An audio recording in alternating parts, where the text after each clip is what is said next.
Real Madrid cible Vitinha. Tiens, t'auras rien. C'est plus un joueur mid, c'est plus un joueur moyen du coup. C'est que dans la tête de Vitinha, il a envie une seule seconde de rejouer avec M le maudit. Mais vous êtes des tarés vous. Quand Mbappé il était encore à Paris et que Vitinha il lui passait pas la balle, Mbappé il baissait la tête, il boudait. Vous croyez qu'il a envie de jouer avec lui? Vous avez Tchouaméni, vous avez Bellingham, vous êtes satisfait non? Pourquoi vous voulez encore grapper des joueurs chez nous? Vous êtes drôle à comparer Rabiot à Vitinha, il y en a et vous êtes vraiment rigolo. Ah pardonnez-moi les Marseillais, je pensais que c'était vous qui comparez Rabiot à Vitinha, à Neves et tout. En fait c'est Rabiot le trou du cul qui se compare lui-même avec les autres joueurs. Je suis top 3 des milieux de terrain cette saison et je suis pas troisième. Vitinha, il te détruit matin, midi, soir, après-midi, été, hiver, printemps, automne. Neves, c'est la même chose. Lara Fabian 2025 ne te donne même pas l'heure, il n'a pas de monde de tous les cas. Cherki te piétine. André Gomez à Lille te piétine. Si tu veux, on peut te le donner. Top 10 à la limite, ça je te le donne. Vas-y, ça reste la Ligue 1. Top 5, t'exagères beaucoup. Tu es pas le milieu de terrain que tu penses être, Adrien, s'il te plaît. Je vous rends Mbappé, les gars. Juste ramenez-nous Vitinha. On vous fait un échange à l'amiable. Il n'y a pas d'argent, juste un petit échange entre nous. Mais tous les jours, oui, por favor, Fiorentino, ramène-nous Vitinha au Real Madrid. Bon, par contre, dans l'article, quand même, il faut doser. Il possède la qualité de passe de Toni Kroos et la conduite de balle de Luka Modric. Ah, doucement quand même. Super fort, Vitinha, un de mes chouchous du PSG. Franchement, on en aurait tellement besoin. Je sais qu'il va jamais venir, mais franchement, s'il vient, je vais tellement prendre tous les maillots du Real Madrid, floquer Vitinha. Vous êtes tellement pas prêts à quel point j'aime ce joueur. Je sais que tu stressais quand tu jouais avec le dictateur de Bondy, mais vous formiez quand même un bon duo. Donc rappelle-toi bien, tu peux refaire ça chez nous en fait. Viens, viens. Non, en tout cas, il faut vraiment que le Real Madrid se presse et recrute un milieu créatif. Parce que vraiment, on en a besoin maintenant que Modric est parti et que Kroos est parti.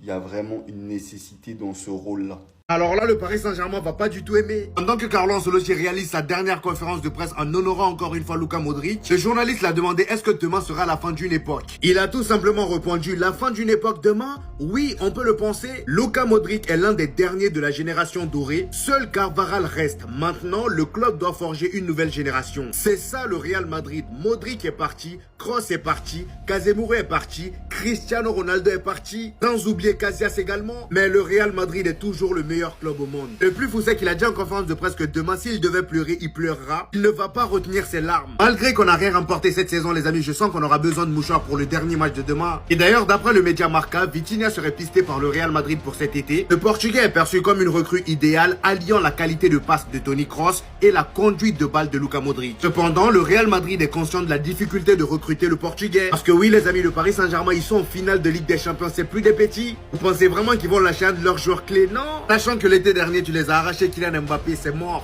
On termine avec cette magnifique image de Luka Modric les amis. Dites-vous qu'avant son arrivée au Real Madrid, le gars il avait 0 trophée. Et d'ailleurs Tottenham jusqu'à avant-hier là, ils avaient encore 0 trophée. Le joueur il arrive au Real Madrid et il passe de 0 à 28 trophées. Le joueur le plus titré de l'histoire du Real Madrid. Les gars, le Real Madrid, c'est Vitinha pour succéder à Luka Modric. Les gars, vraiment, en tant que supporter parisien, Vitinha à Madrid, ça serait un rêve. Voir Vitinha aller à Madrid pour chicoter l'équipe de Mbappé et ensuite revenir, tout Parisien rêve de ça. Mais pour signer, non les gars, laissez tomber. Ne vous inquiétez pas les supporters madrilènes, il viendra tôt ou tard. Mais ça sera dans le camp adverse. Regardez juste Vitinha, il a dit quoi? Ça va être le plus grand match de ma carrière. Tu travailles toute la saison pour arriver à ça. Les gars, il a la tête ailleurs. Laissez-le tranquille. Il a une finale à préparer. Il n'a rien à foutre de l'intérêt du Real Madrid. Et je vais vous dire, les gars, quel est l'intérêt pour Vitinha d'aller rejoindre un club moins fort que le Paris Saint-Germain? Quel est l'intérêt pour Vitinha qui a tabassé Arsenal d'aller rejoindre une équipe qui s'est fait tabasser par Arsenal? Vous voyez, les gars, il n'y a aucun intérêt. Vitinha, ça va être une légende du club. Il y a un match de marquer l'histoire. Ça va pas bouger. Et même si on gagne la Champions League, il bougera pas avant un bon moment.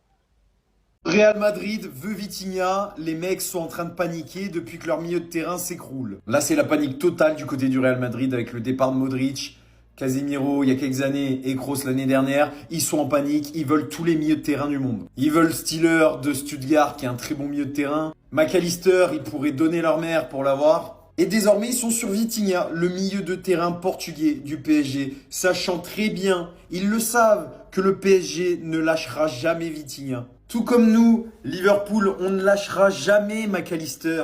Jamais, parce qu'en plus, c'est fraude. Ils veulent pas mettre la main à la poche. Ils veulent avoir aucun joueur, à part Heusen, là où ils ont déclenché la clause libératoire de 60 millions. Il n'y a aucun joueur qui veut payer le prix fort. Alors voilà, ça va vous faire du mal. Ça va faire du mal au Real Madrid. Là, au milieu de terrain, en termes de créativité, c'est quand même très très triste. Donc je comprends qu'ils veulent des mecs qui savent tenir le ballon comme Vitinha, des récupérateurs, mais des mecs voilà qui se collent à leur style de jeu. Mais là, c'est la crise et Vitinha n'ira jamais au Real si vous voulez mon avis.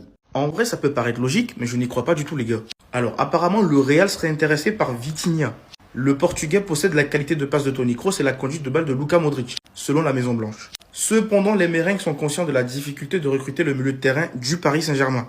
Déjà, avant que je ne vous donne mon avis, les gars, dites-moi dans les commentaires, est-ce que vous serez allé recruter Vitinha ou pas? Surtout qu'on sait que Modric a officialisé son départ hier. Maintenant, voici mon avis. Les amis, est-ce que vous connaissez ce monsieur? Eh non, est-ce que vous le connaissez? Tonton Nasser Al-Khelaifi, le président du Paris Saint-Germain. Vous connaissez ou pas? Vous connaissez? Parce que si vous connaissiez, les gars, vous n'allez rien espérer de la part de ce monsieur-là pour pouvoir vendre Vitinha au Real Madrid. Déjà, on sait que de 1, il a un antécédent avec Florentino Pérez. Par rapport à l'histoire de Kylian Mbappé, le fait que Kylian soit parti au Real Madrid libre de tout contrat, blablabla, c'est une autre histoire, je ne veux pas rentrer dans les détails. Mais déjà, il y a un contention entre Pérez et lui.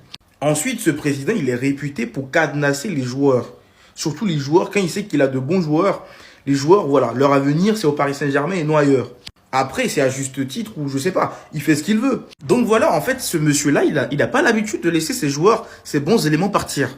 Et avec ça, vous pensez réellement qu'il va nous laisser choper Vitinha? Hein, Vitinha? Mais sinon, en vrai, Vitinha, pour moi, c'est une bonne pioche. C'est l'élément parfait. Le mec balle au pied, c'est nickel, c'est comme Modric. Et il sait distribuer. Franchement, pour moi, pour pallier au départ de Modric, pour moi, c'est vraiment le bon joueur. Mais il y a toujours un mais. C'est ce monsieur, c'est ce tonton. C'est ce tonton. Non mais bref. Moi perso avec ce mec, si c'est vraiment négocier avec le Paris Saint-Germain, je n'y crois pas. À moins qu'on refasse le même coup de venir libre de tout contrat. Mais négocier avec lui, j'ai des doutes.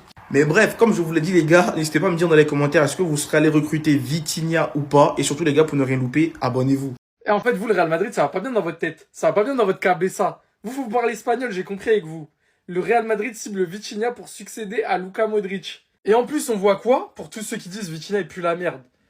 Le Portugais possède la qualité de passe de Toni Kroos et la conduite de balle de Luka Modric selon la Maison Blanche. Donc même le Real Madrid reconnaît ça. Cependant, les merengues sont conscients de la difficulté de recruter le milieu de terrain du PSG. Mais bien sûr, vous êtes fous. Lâchez ça les mecs, c'est impossible. Vitinha il est intransférable, il va pas bouger. Patron du milieu de terrain, c'est mort. En fait, votre tentative de recrutement, je la vois comme ça. Curie sur la lune qui essaie d'envoyer un shoot à 3 points sur terre. Impossible les mecs. Votre tentative, elle ne sera pas aboutie. Il n'y a aucune chance. Je sais que vous voulez de cette fumée au Bernabeu. Ce match-là, en plus, où il avait lavé le Barça, on peut le dire. Il avait déjà l'habitude. Et en vrai de vrai, je serais pas parisien. J'ai tellement la vision Vitinha au Real. Là, en plus, il y a sa place à se faire au milieu de terrain. Un milieu de ce profil, vous en avez pas. Vous en avez vraiment besoin. Mais les mecs, il aime trop Paris, c'est mort. Patron du PSG, il va plus bouger. Lâchez ça. Lâchez ce steak. Le Real Madrid cible Vitinha pour succéder à Luka Modric. Non, plus sérieusement, j'ai juste une question. On va être sur tous les milieux de terrain d'Europe ou c'est comment? On a eu le droit à Palacios, Reinders, Steelers, Enzo Fernandez. Maintenant Vitinha. Bref, on va pas se le cacher, ça commence à être très ridicule. Surtout qu'on parle d'un joueur qui a prolongé avec le Paris Saint-Germain jusqu'en 2029. Un joueur qui, si je ne m'abuse, vaut presque 200 millions d'euros. Un joueur qui n'a qu'un seul objectif, je pense, c'est de donner la Ligue des Champions au PSG. Club qui l'a clairement fait grandir. Et cerise sur le gâteau, sur le côté affectif, les gars, il a tous ses cousins portugais avec lui. Et on sait tous comment ils sont les Portugais en famille, les gars. Ils se lâchent pas, ils s'adorent, ils passent leur vie ensemble, c'est tout. Et il y a un aspect sur lequel on ne peut pas faire d'impasse. Xabi Alonso joue avec deux milieux de terrain. Là, en l'occurrence, on a Tchouaméni et Valverde. Et à ce que je sache, Xabi Alonso préfère des milieux de terrain beaucoup plus physiques. Donc, restons concentrés sur ce qu'on peut faire, c'est-à-dire une propagande pour recruter ce gars, ce génialement Styler